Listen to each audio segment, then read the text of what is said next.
Hey, Vest scholars. Here we are looking at the water cycle again, and you need to write an APA paper.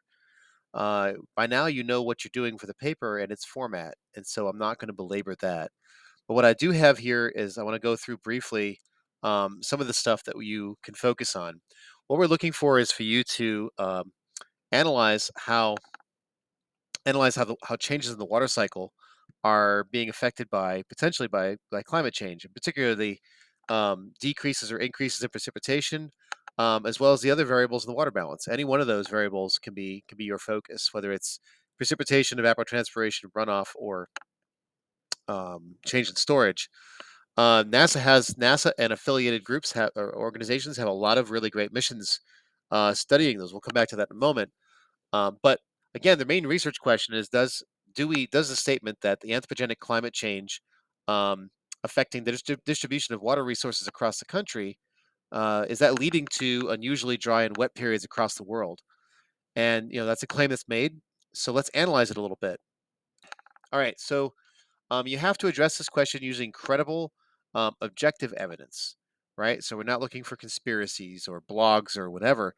We're looking for, as with all these APA papers, the gold standard is peer review, but if whatever you can get access to that deals with that. So um, basically, you're going to be looking at several potential questions. You need to choose one. There's four. Are droughts becoming more intensive and longer in duration, and so forth? One's looking at rains. Another is looking for distribution affecting agricultural production. And then another one is looking at the increasing frequency and intensity of flooding.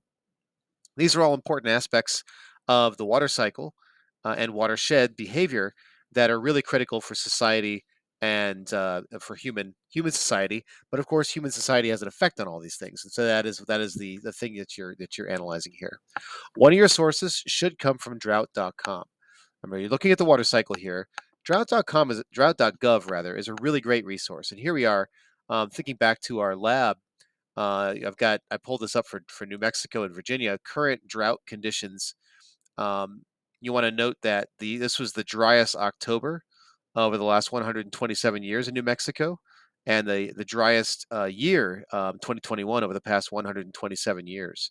And you can see they have these nice graphics showing you different times of different time spans and what the drought's been like. And so there's interesting places in New Mexico where it's been abnormally dry, but not necessarily severe or exceptional drought. And so you can take a look and see how that's playing out for New Mexico.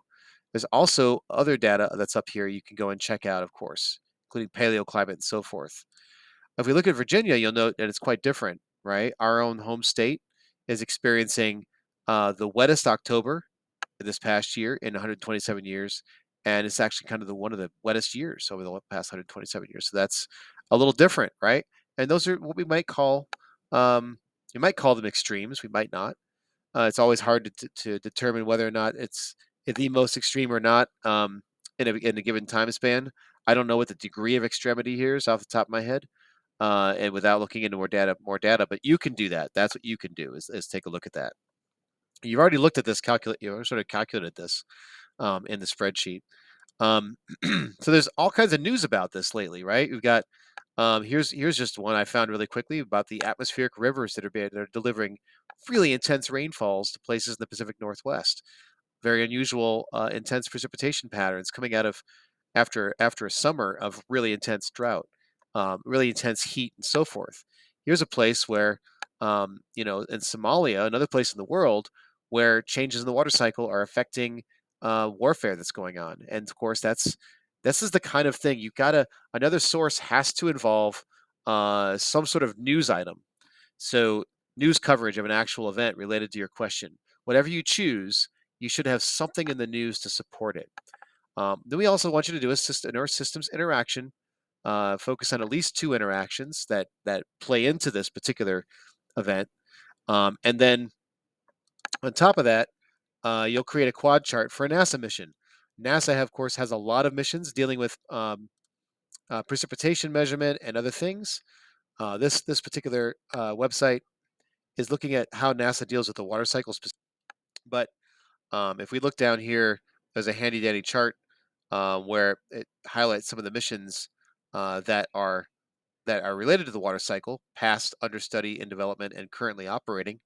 One of those, of course, measures precipitation, and that's the GPM mission, or the Global Precipitation Measurement.